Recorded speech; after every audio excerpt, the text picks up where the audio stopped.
Welcome to the Pitmaster Podcast. We're barbecue competition competitors that aim to share information, advice, tips, and tall tales about our favorite pastime. Head over to the pitmasterpodcast.com for all things Pitmasters, or follow us on your favorite social media platform. And now, here are the hosts of the Pitmaster Podcast, the two-time Grand Champion, SCA World Champion finalist, and barbecue specialist of Smoke Ain't No Joke Barbecue, the Anthony Luan, and the 24-time Grand and Reserve Grand Champion, Reserve World Grand Champion, Windover High Roller Champion, and the founder of Pitmaster Barbecue Supply Company stores in Utah, the old man himself from Big Johnson's Barbecue, Jesse Johnson. This is Greg Rempe from the Barbecue Central Show, and you are listening to the Pitmasters Podcast, and they are doing it live. We'll do it live. That's right, Bill. I just said that. They're going to do it live. We'll do it live. Yes, live. They're going to do it live. Good evening, Pitmasters. We are live tonight, and we have a special guest. We have Matthew Hussey from the Hungry Hussy Barbecue on the show tonight. So excited to talk to him about everything that he's got going on, his YouTube channel, the whole 9 yards. So we'll get into that. But Jesse, what's up, man? You opened a new store in West Jordan, huh?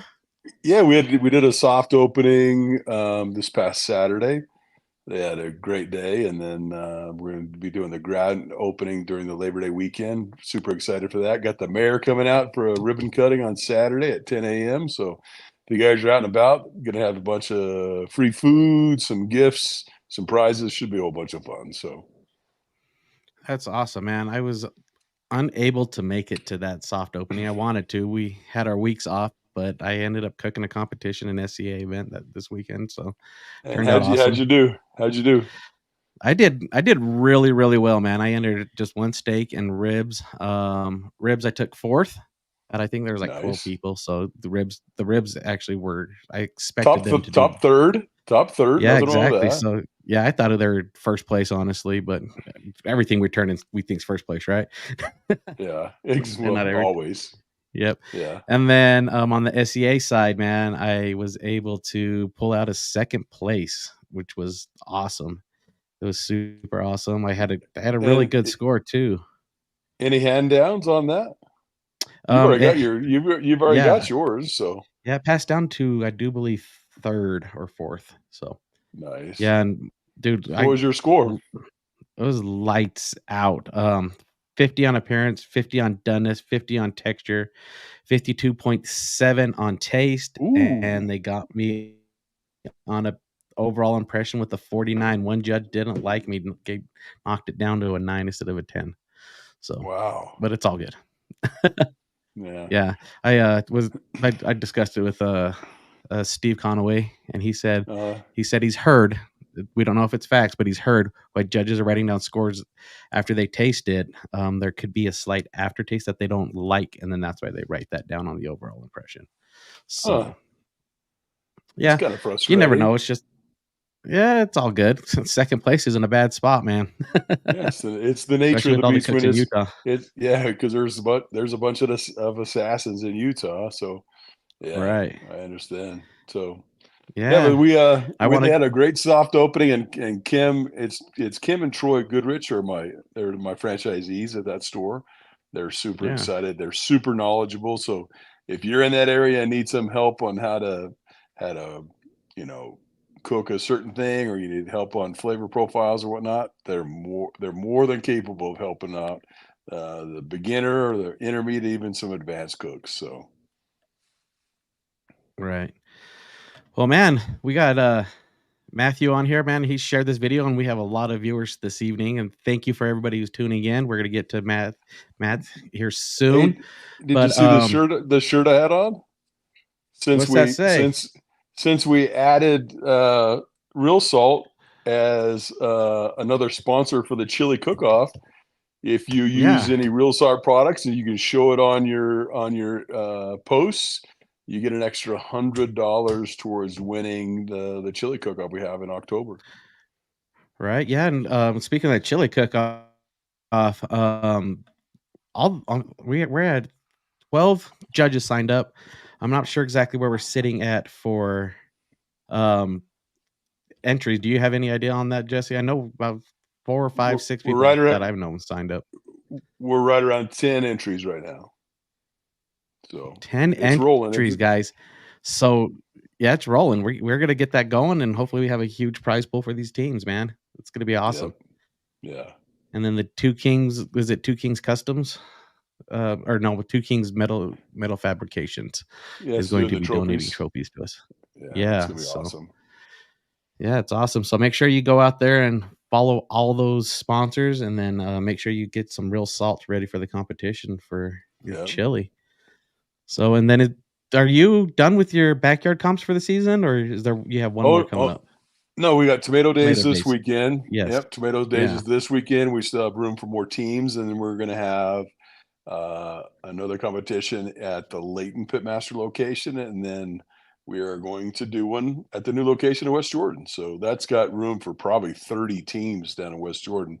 It's got a great parking lot that's unused to the south of the store. So we're going to get that on the schedule here in the next couple weeks so people can plan ahead. So it'll be fun. So Tomato Days, Pitmaster Layton, and Pitmaster West Jordan. So sweet. Well, you guys have time to sign up for that one, maybe if you do it tonight after the podcast. If you catch the live tonight. Yep. Exactly. Well, sweet, man. I think we should just bring in Matt here and just talk some barbecue and answer some questions for all the people that are going to be asking questions and the whole night. If you've seen any of his content, you got to be hungry watching his content. Right? Man, his content's phenomenal. So for sure. All righty, we'll catch him on the backside of this ad here. We call it Thermopen 1, the first true 1-second cooking thermometer. Its unprecedented speed means Thermopen 1's responsiveness approaches the speed of thought. Because when you're plating the perfect menu or smoking the perfect side of barbecue, you don't have time to think about how your instant read thermometer is accurate to 0.5 degrees in 1 second or less, or how rugged and waterproof it is, or how big, elegant, and bright the backlit display is. You'll just know it works, because our perfection powers your perfection. Seek perfection with Thermopen 1. All righty, guys, the wait's over. He is Matthew's in the house. You can go by Matthew or Matt. This is kind of, we're just keeping it professional, or what are we doing here? Or you go by Hussy. A lot of people call me Hussy. Yeah, they say Hussy. Yeah. All right, there we go. We have Hussy in the house. Such a southern term as Hussy.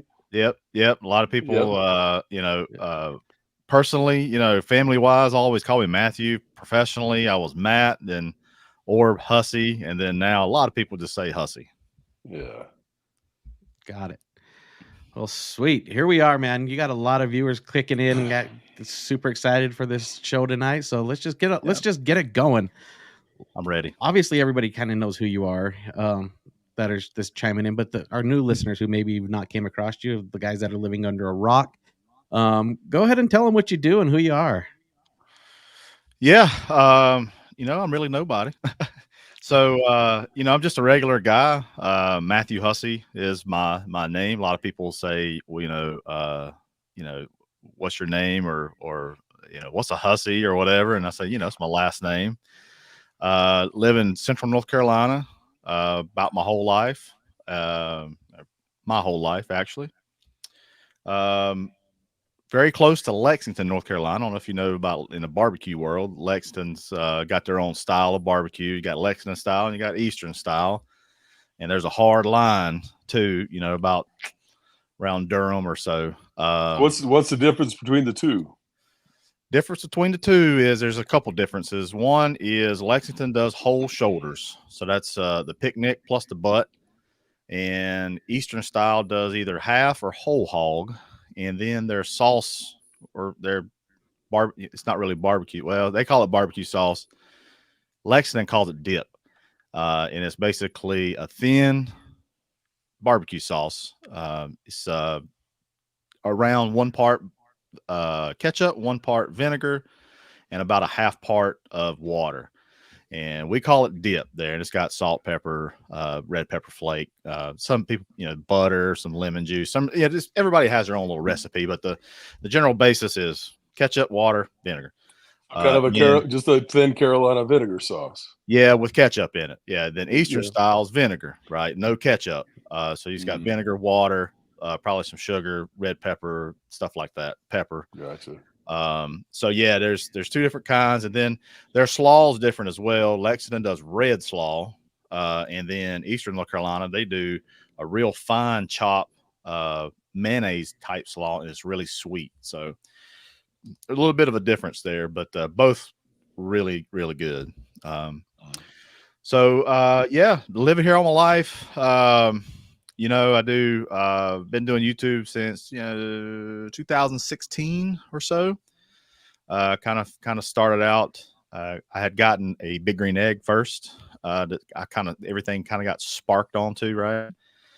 Carried on. I do a lot of griddle cooking, but also I like barbecue also, and I have several things to cook barbecue on. I got a pellet grill, 2 big green eggs, Kamado Joe. Then I got a Lone Star Grill's offset smoker that I love to cook on, especially if I got the time.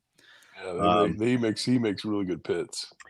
He does, man. And I tell you, I was never here. When we cook, it's called pit cook, and we shovel coals. So you get a burn barrel, pop some holes in the bottom, put your rebar in, chunk your wood in, and you shovel the coals under your chicken or your pork, and that's the way, or your hog, yeah. And the way you got to feather your coals, and that's what I'm used to. Never have cooked on a offset before, and I was a little hesitant. I've always wanted one because they're just so dang cool, and they're like, if you can shovel coals and cook stuff, he said, you'll be just fine on an offset. And it took a little bit of time, and I don't think I'm not Aaron Franklin or anything like that, but I feel like I've pulled some pretty good barbecue off of it. So once you know your airflow on an offset, you can dial it in. Like, I cooked on Little Red forever. It was like, I know 2.5 turns out, it's 275 degrees. As long as you fed her right, she's going to be just rolling for you. Yeah. It's real efficient. I was really surprised at just how little, my splits needed to be. And that thing will just run for 30, 45 minutes, depending on ambient temperature outside. But it's crazy how just a little small fire will keep that thing chugging along for a long time. So, but yeah, that's pretty much it. Like you, love griddle cooking. Man, I just love, my slogan is that's some good groceries. I just love some groceries. And I eat good. As you can tell, I'm not a small boy by no means. And I just like feeding my family, like feeding my friends. I love sharing it with people too. So, what sparked your interest in barbecue and led you down this path? I had always just growing up, got a job, and the big green eggs were kind of the thing back 2000. When did I get that thing? Like 2012, maybe something like that. And I just always wanted one. I said, well, I make enough money, I'm going to buy one of those things. And sure enough did. And then, there was a forum that the rabbit hole started at that point. And, I just dug it, loved brisket, love, chicken, loved just doing a pork butt or whatever. And that just sparked it right then. It just, making bacon. Here I am making bacon. I'm making jerky. I'm, doing it, wrapping everything in bacon,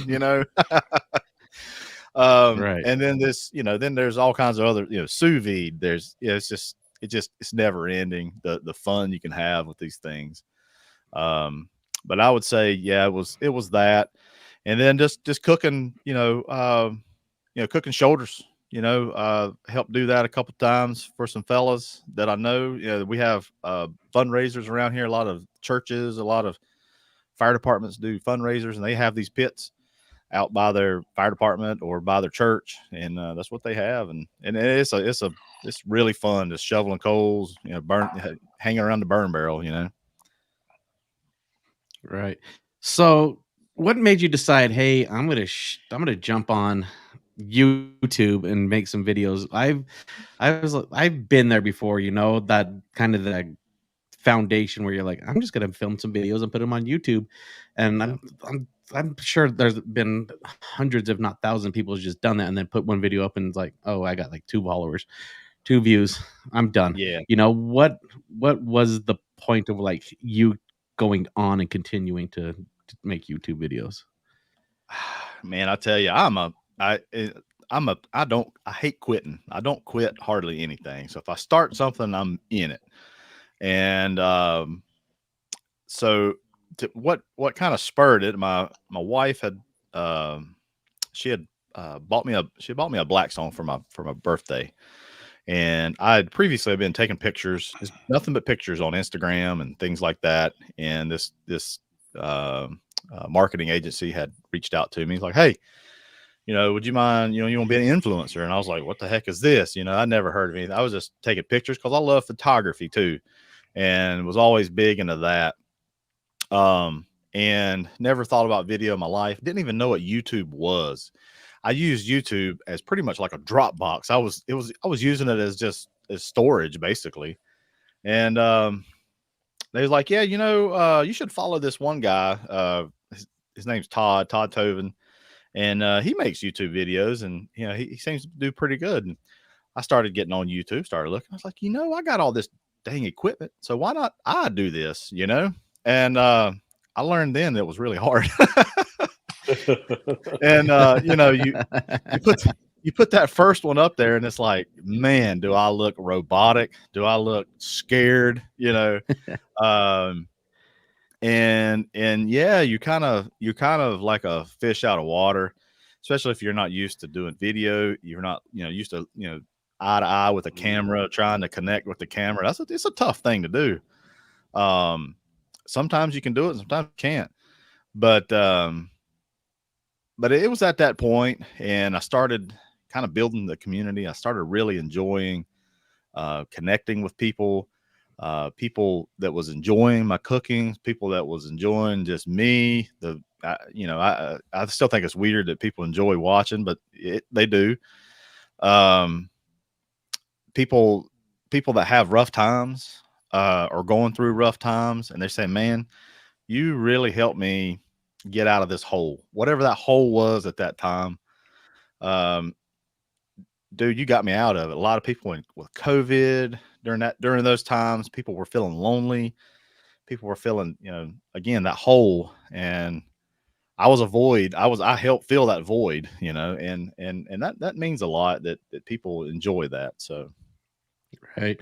Well, just a reminder, May 24th, 2017, Asian Noodles was your first video that's documented on here.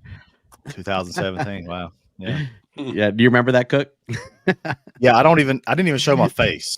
I think it was some pork belly, some sous vide pork belly, I believe. Like I said, it took a while to find my way, and it was just a lot of fun to document, and now looking back on it, I did a little class not long ago.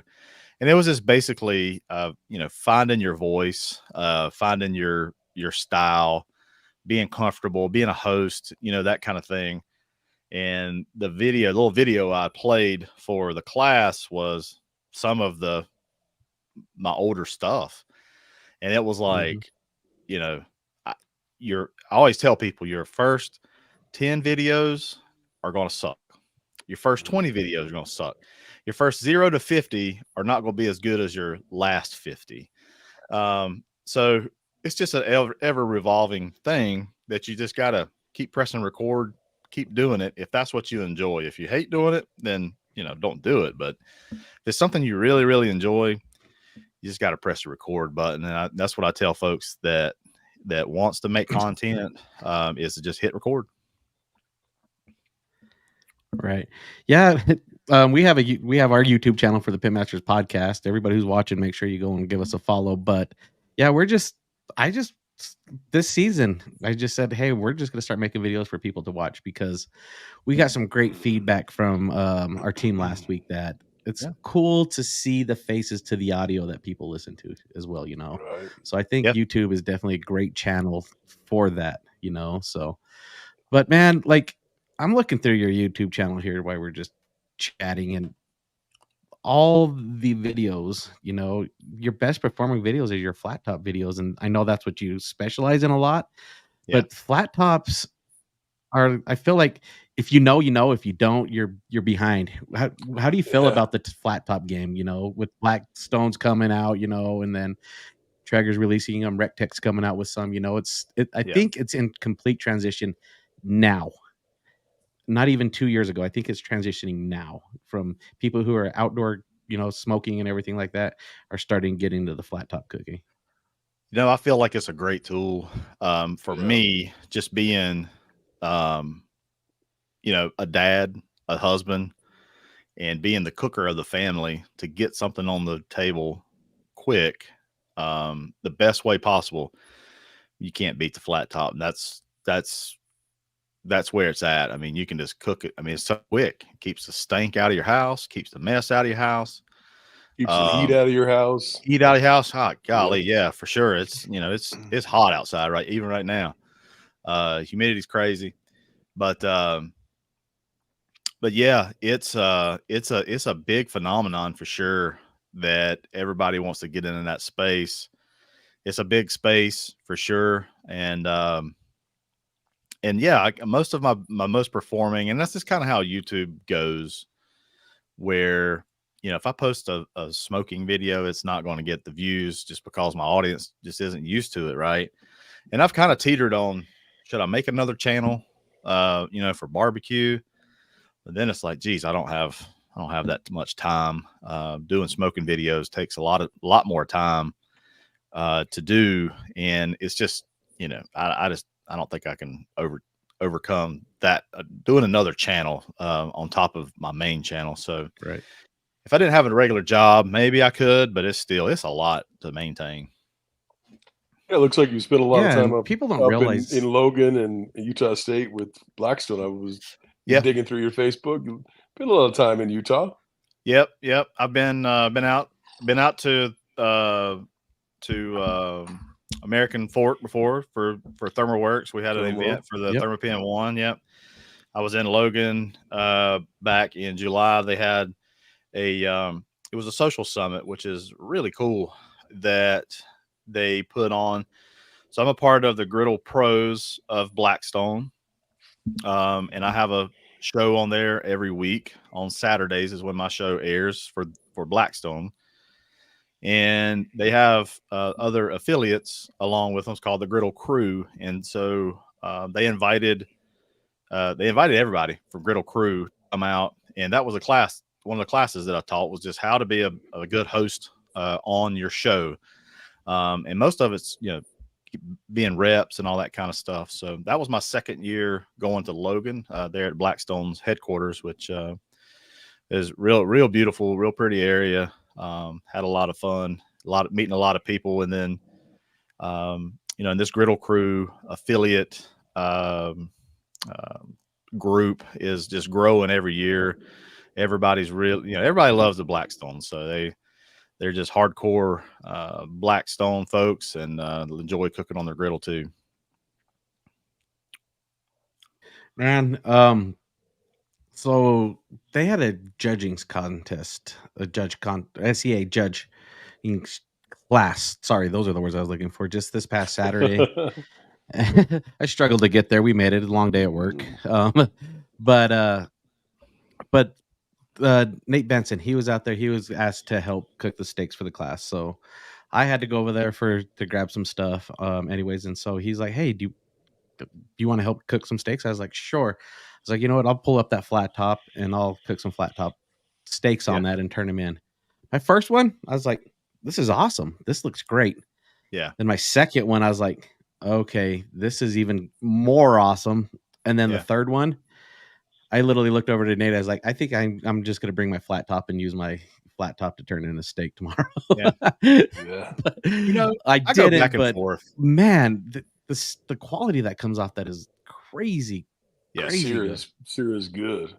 Yeah, I go back and forth. I'm like, man, I love a grilled steak. And then I'll do a reverse sear. I cook something on the grill and I'm like, oh man, I like this. I like this too. And it's like, you can't pin me down on anything, but man, you know, for a reverse sear, you can't beat that that roasted, charcoal or a little bit of lump charcoal with some smoke added, then hit it, on that hot griddle with some butter, thyme, rosemary, garlic, et cetera, and it's just like, dang, this is heaven, guys. We've made it.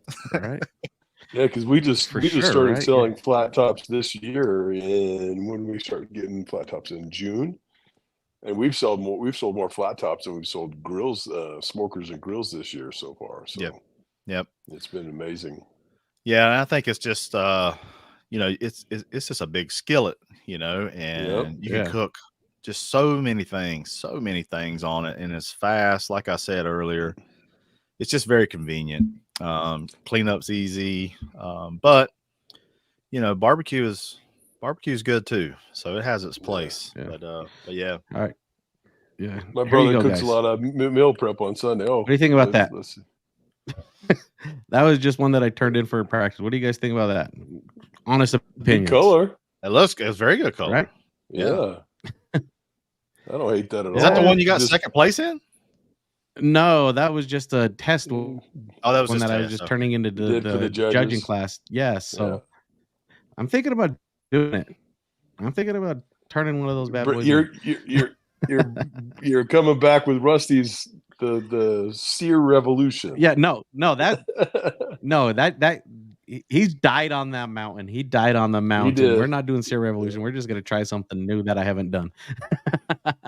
So just make your grill marks on one side and sear the other side and get that perfect little extra bite on it. I was gonna say, or do a little bit of sear so you got that Maillard across the whole thing. Yep. Then put your dang marks on there. And it's do it on the other side. Do it on the other side. Yeah. There you go. We're on to something, Jesse. I don't know. We're going to change the circuit. Yeah, that's what we're going to do. Change the SEA. Well, like I said on this show many times, if you guys want me to do it, just shoot me a Venmo of my entry fee, and I will do it just to please the crowd. What's an entry fee typically of an SEA? 160. 160. I have to compliment you, the comp guys, because I feel like I would not be a good comp guy just because I fly by the seat of my pants so badly.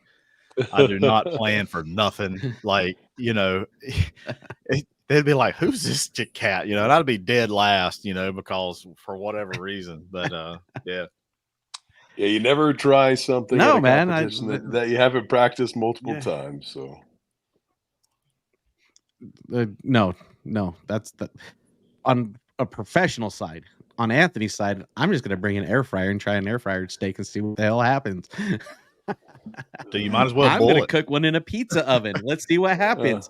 I just do stuff just to shake it up a little bit, just to you never know how cool would that be to win a SCA event using an air fryer?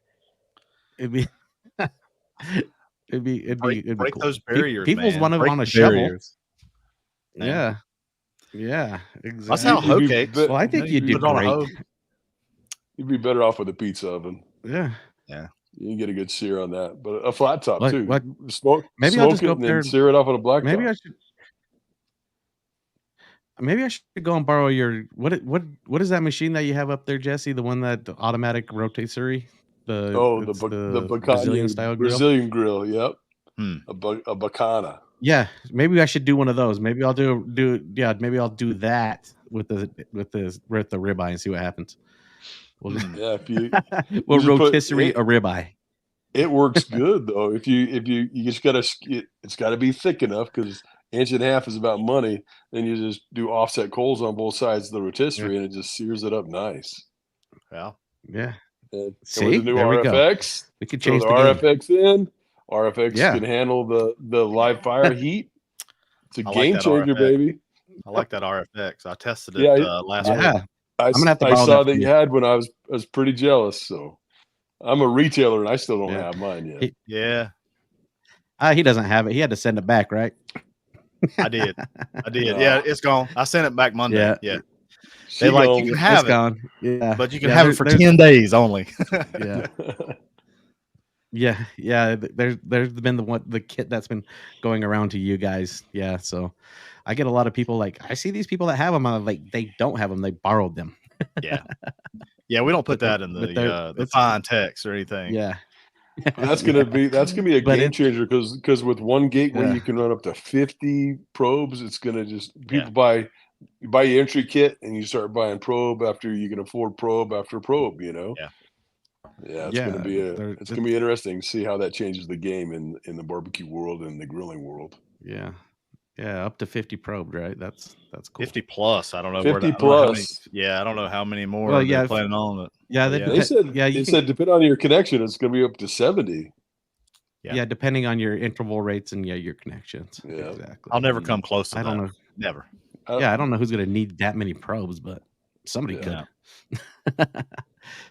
Yeah, I don't I know just anybody. like those for just a general, hey, how's this going? And then I come in with my Thermopen and just kind of, then I start coming Mhm. in. One, the RFX is going to be like my macro. My Thermopen is going to be my micro. You know what I'm saying? So, but still, yeah, it's good to have that. You don't have no wires, and you got the trust that it's going to be accurate. So, Yeah, but with the decimal point though, so when you're doing a competition brisket, if you can look at that decimal point, it'll help you look at that secondary stall, and that'll help you a ton, I think. yeah, Right. So I just did a steak on it with it, but it did well. So since we're talking about temperature readings and tools and everything like that, how important is it for somebody to make sure that their flat top is to the right temperature before starting to cook? Well, it's big, and a lot of people, you obviously you want to pre-warm your griddle for anything, right? But depending on what you're cooking, you really have to make sure your temperatures are right.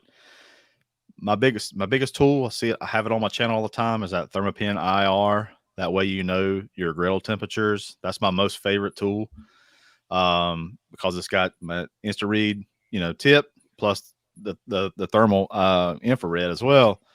And depending on what you got to cook, you can't cook eggs at the same temperature you're going to be, searing a steak at, so, you want to make sure that, you want to make sure your temperatures are right. A lot of people don't have the know-how, and that's fine. People starting out, they can't tell by the way an oil shimmers that thing's raging hot or the smoke's rolling off. You know what I'm saying? So that's where, Mhm. a nice infrared, really helps, either the gun or, the Thermopen infrared as well. So yeah, pre-warming's always essential, but then also knowing, where you're going for whatever zone you're on. That's the cool thing about griddles. You can have different zones. You can have your cool zones. You can have your really hot zones, etc. But yeah, you need to know your zones, know your temps, and know what you're cooking at what temps you need to cook at. So, Right. So somebody who's go ahead. Oh, go ahead. No, go ahead. What's your favorite kind of outside of the Thermopen products? What's your favorite oil and what's your favorite tool outside of ThermoWorks that you use on your flat top? so oil. I say oil over here. Yeah, oil. Oil. Yep. He's Southern. Yeah, I like either, if I don't I like to make clarified butter. If I'm too lazy, which that's about 98% of the time, y'all.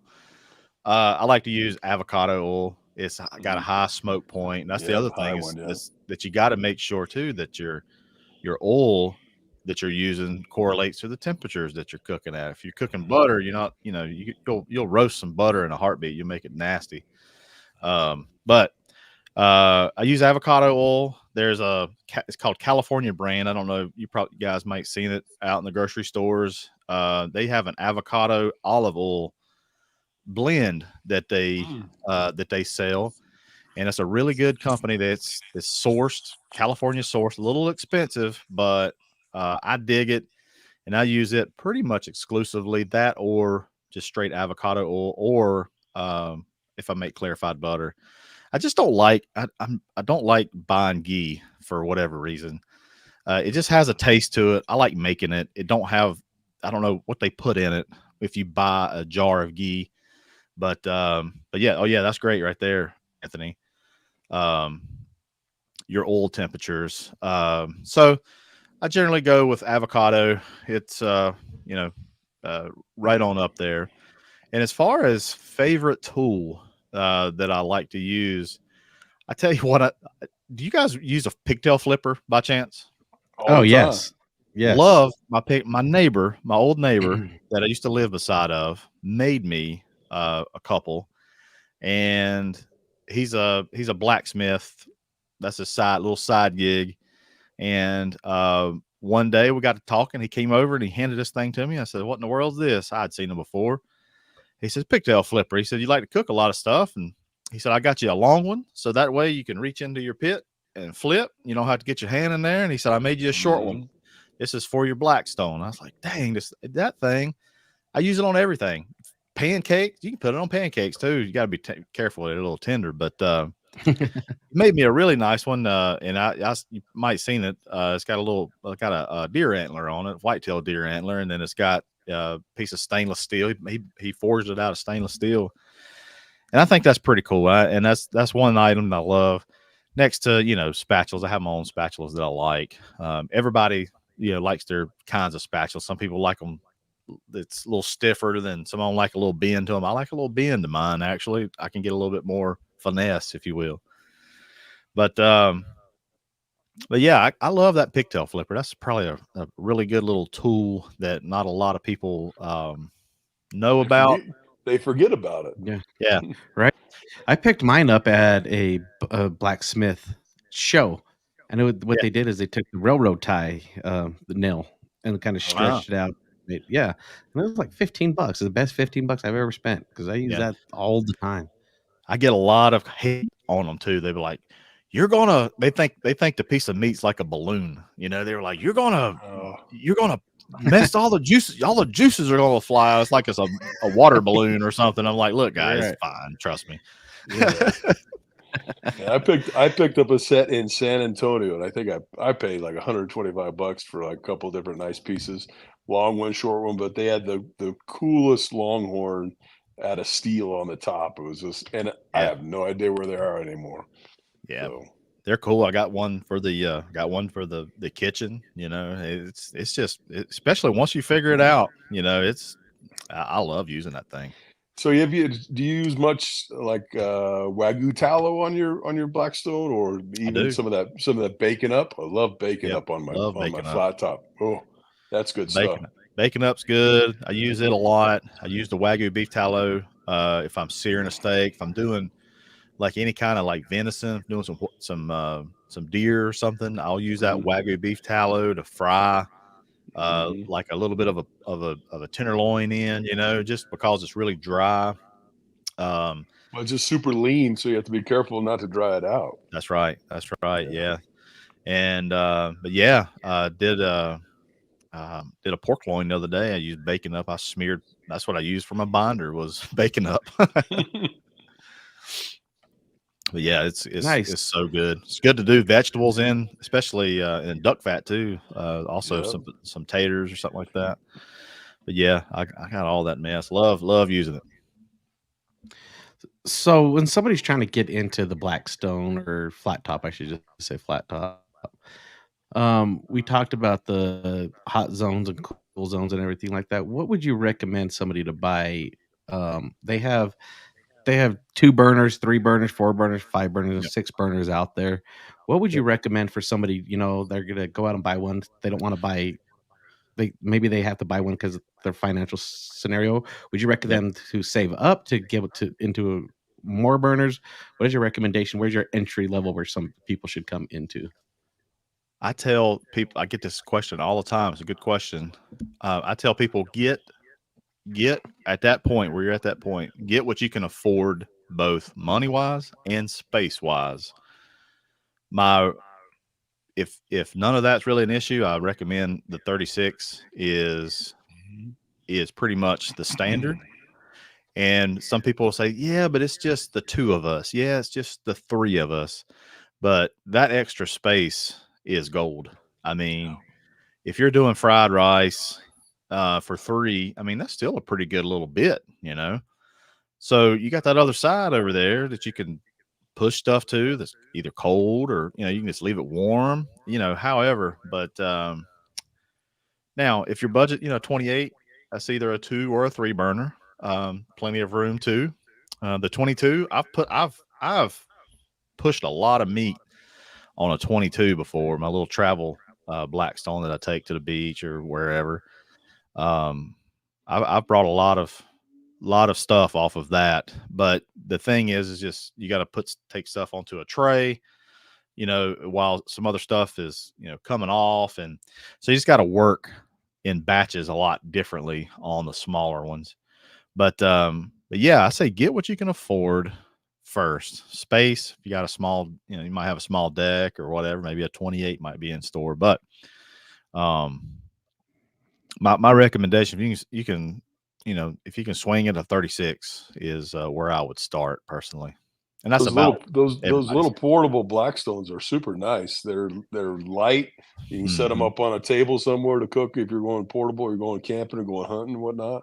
Yeah, those are really nice. So I got the it's a Lowe's. It's called an X frame, and it kind of folds into itself, and it's got wheels, and it just, you know, it's got a handle kind of built in. I love that thing to death. We took it to Curie Beach where we vacationed in the summer, and man, it was just so easy just to pick it up. It's already, you know, like I said, it's on wheels. You just roll it to wherever. And then the 17s, they got a 17. It's like a 1 burner. A lot of campsites, you see those. The 22s, that's a 2 burner. So yeah.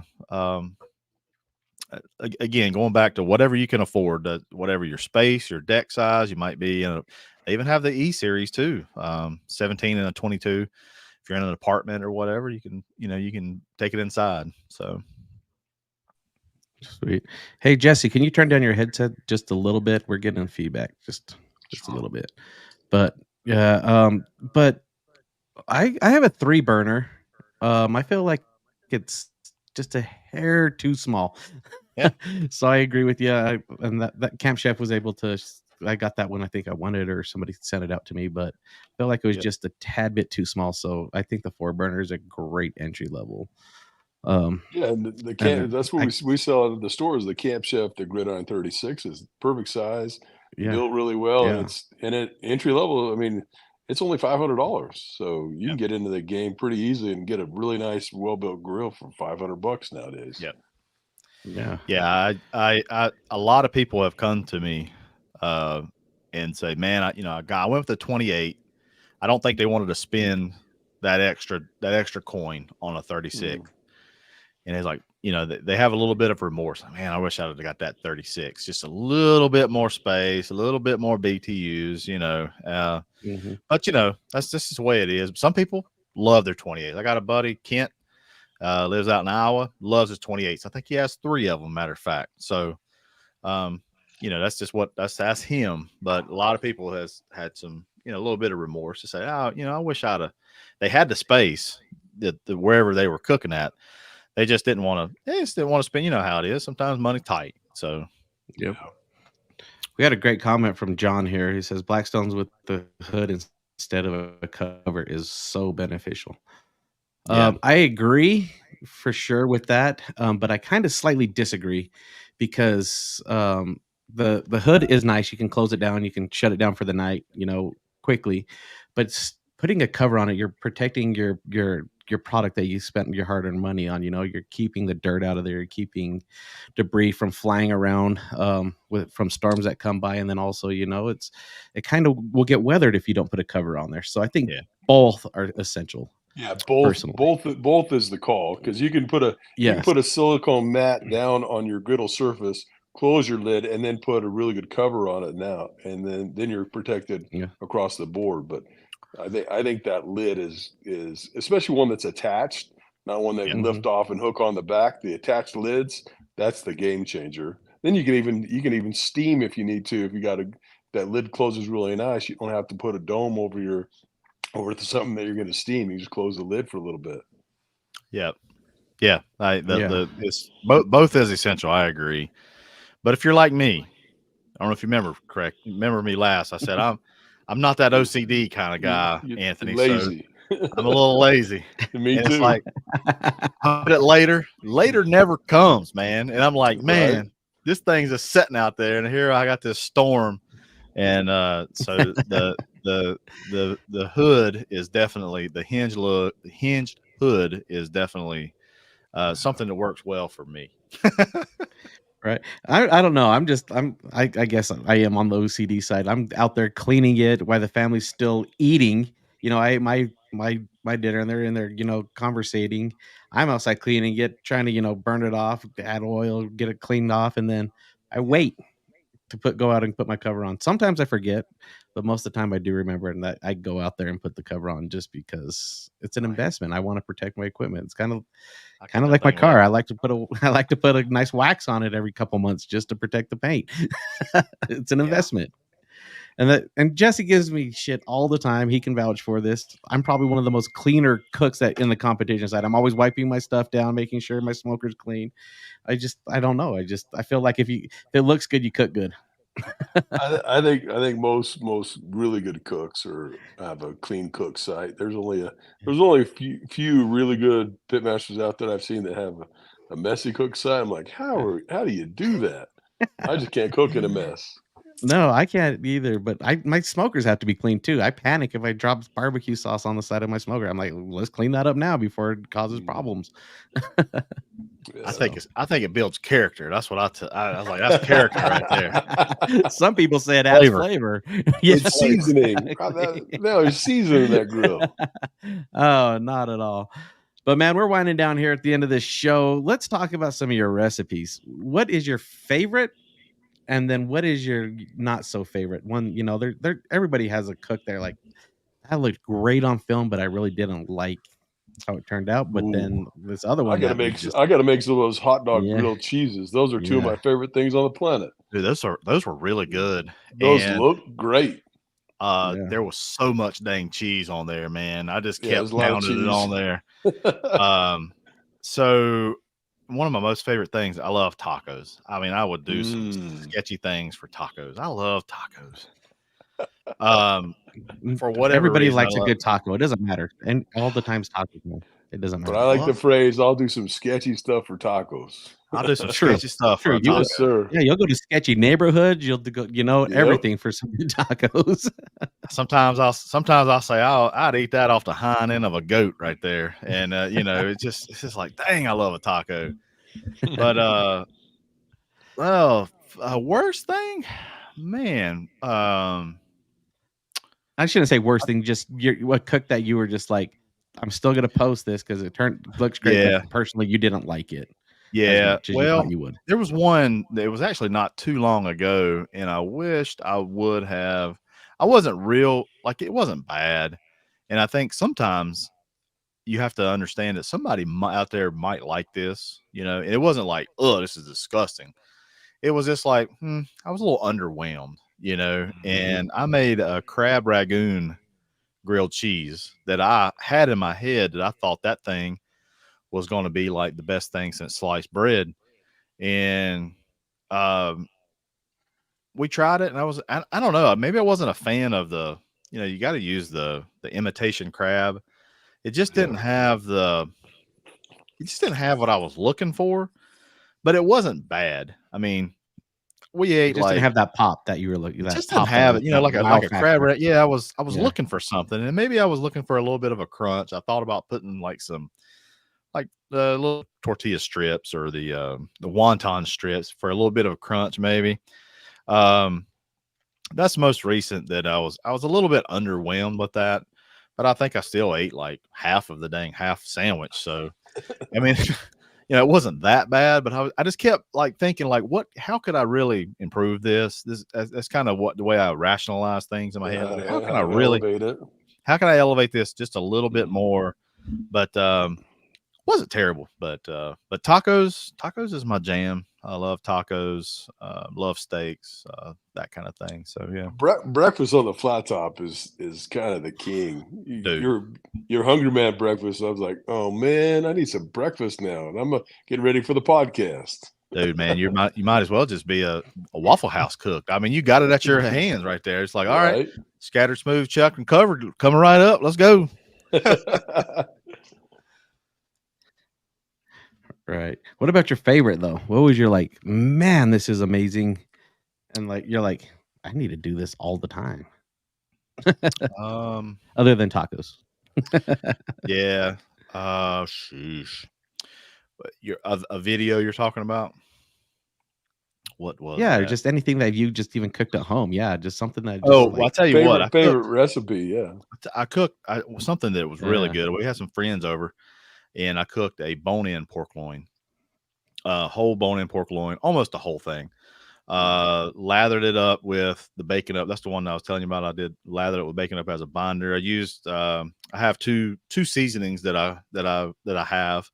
Also, that I sell online in a few stores locally to me. Seasoned it with that. I made a little glaze with some apricot preserves, a little bit of dark soy sauce, and a little bit of rice wine vinegar. Kind of thin it out a little bit. Just kind of glazed it there at the end. And man, that was pretty. I would like to make that for a video real soon. Didn't cook it on the offset. Would love to have it on the offset. I cooked that in the Blackstone pellet grill. Man, it just turned out amazing. People were like, this is the best pork I've ever had in my life. And, I like cooking, I like stuff with a bone in it. I just feel like the bone, there's magic in the bone, and that's just me. And I just felt like it turned out amazing. My wife loved it. And, I'm looking forward to doing that again soon, probably for a video. And the bone just adds so much flavor to your product. Since you brought up the pellet grill, since you brought up the pellet grill, do you feel like you get better flavor from live fire versus pellet? I feel like you do, but some people can't taste the smoke. Some people are like, I can't taste the difference. What? Yeah, there's a difference. There's a difference. There's a difference. There really is. There's a difference between my offset and a difference between my Kamados, lump charcoal. It's just there's something about that offset, man. It just has a flavor, and you just can't replicate it on anything else.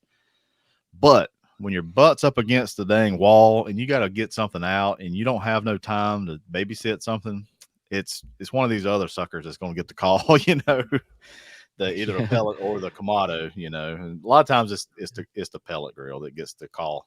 Yeah. I feel like I'll cook anything on live fire, but I feel like when it comes to poultry, I'd prefer that off a pellet grill.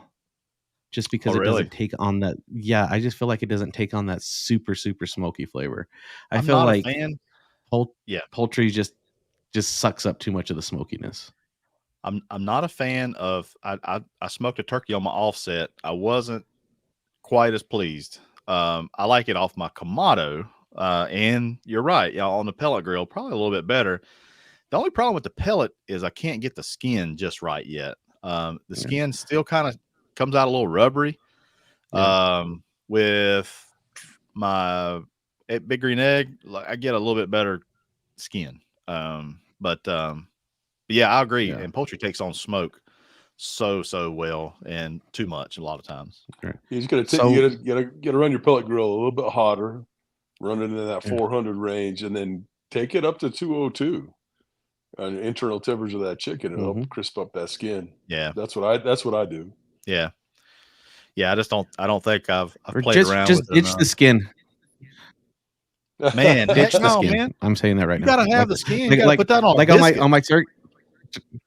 You can cook that off to the side, but if you just peel the skin off and then you season it and then just spritz it every once in a while to keep that moisture. I get better results on my smoked turkeys that way because I'm not worrying about the skin. Yeah, the skin's great if you can get it crispy, but I ditch the skin.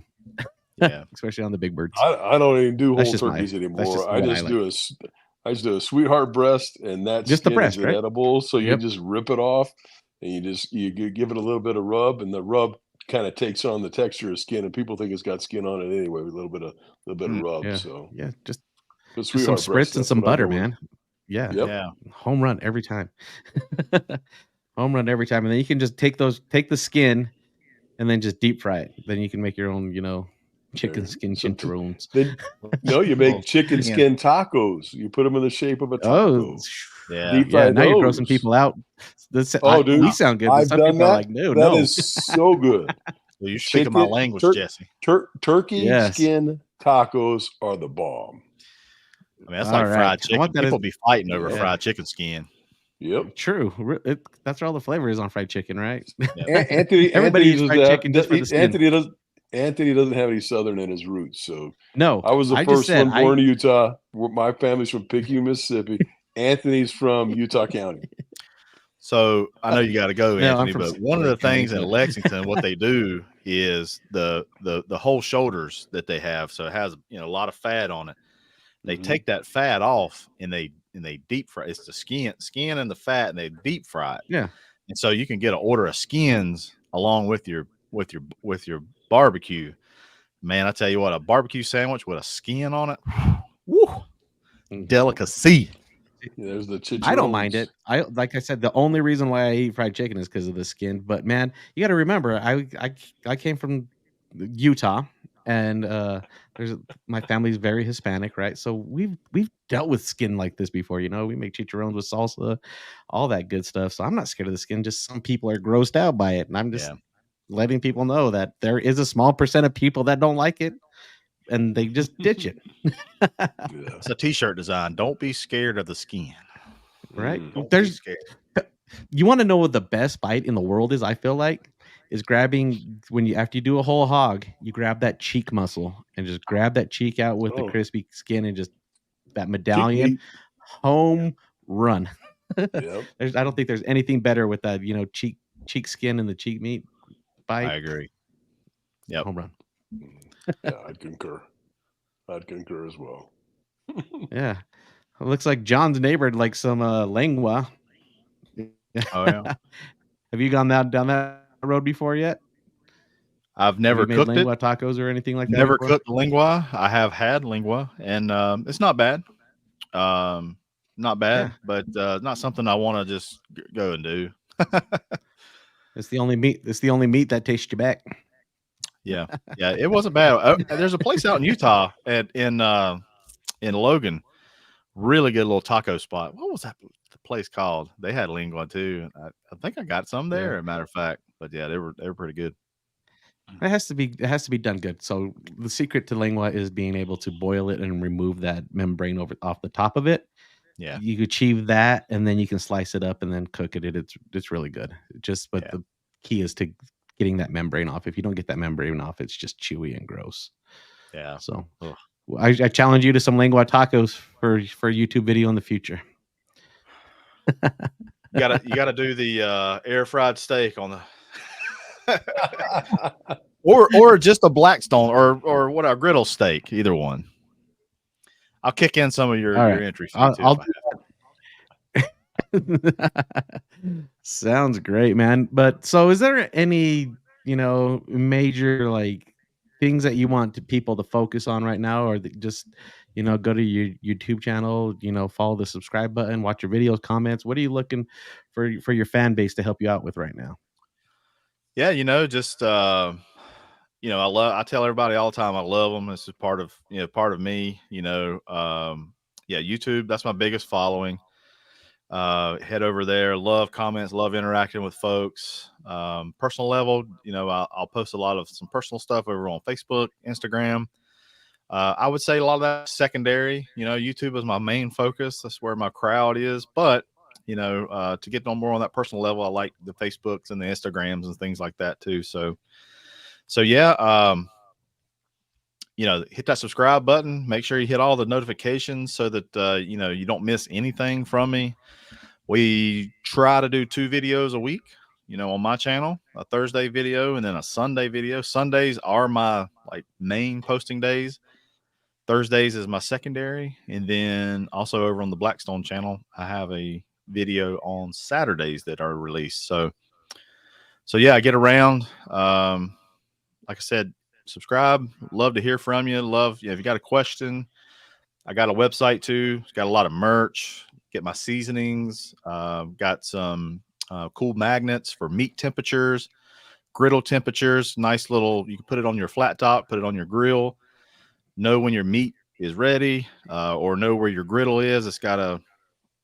If you want to cook eggs, somebody, where do I need to put my knobs for this, or what temperature? It's a nice little tutorial for that. And again, that's over on my website, thehungryhussy.com. That's where you can find that, as well as my seasonings and stuff like that. And I package all my seasonings myself right out of my basement, right behind me. Comes right out of here. Me, my daughter, my wife, we all pack orders and send them out to everybody. We have a fun time doing that. So it's a family thing. Nice little small business, and I enjoy doing it and seeing what people do with the stuff. That's a pretty humbling thing. Kind of fun, isn't it? Hussy Fiesta Dust and Hussy Heifer Dust. Yeah, the heifer dust. I need to get you some of that heifer dust for an SCA event, Anthony. I'm all about that. I'm salt, pepper, garlic, some dehydrated butter, that type of stuff. Yeah, MSG. Man, MSG king, bro. MSG, yes, MSG is king. I get flack for that all the time. They're like, that's poison. I was like, I guess I'm going down. I'm sorry. Man, nothing tastes better on a steak than some MSG. Gotta have it. So yeah, got to get y'all's. I got to send some to Crystal. I owe her some too as well. Get y'all's address. I guess I can send it to ThermoWorks. I guess, but yeah, I'd love to get some in y'all's hands so you can give it a try. Give me some honest feedback. Definitely, for sure. And maybe we'll have to bring you on the rub episodes as well, because we do some rub episodes as well. Give you real live feedback. We'll go down that rep. But yeah, so go ahead and just give that shout out. I know we went over your social media a little bit, but just go ahead and give those shout outs for where people can go follow you at. Yep. So YouTube, The Hungry Hussy, Facebook, same thing. Instagram, same thing. TikTok, same thing. And my website, thehungryhussy.com. Perfect. Well, thank you so much for joining us tonight. That was fun. And I know we're going to have to get you back on, because we didn't even really crack into too many recipes on how they're done. But there's a lot more. We just barely hit the tip of the iceberg on this, I do believe. So we'd love to have you back on another time. Love to be back. For sure. All righty. Well, we're going to get out of here. We'll let you go hang out with your family, and we'll catch you on the flip side, man. Thanks for joining us. Appreciate it, guys. Thank you so much. Thanks, Matt. Appreciate it. Thanks, Jesse. Take care. You bet. Thanks.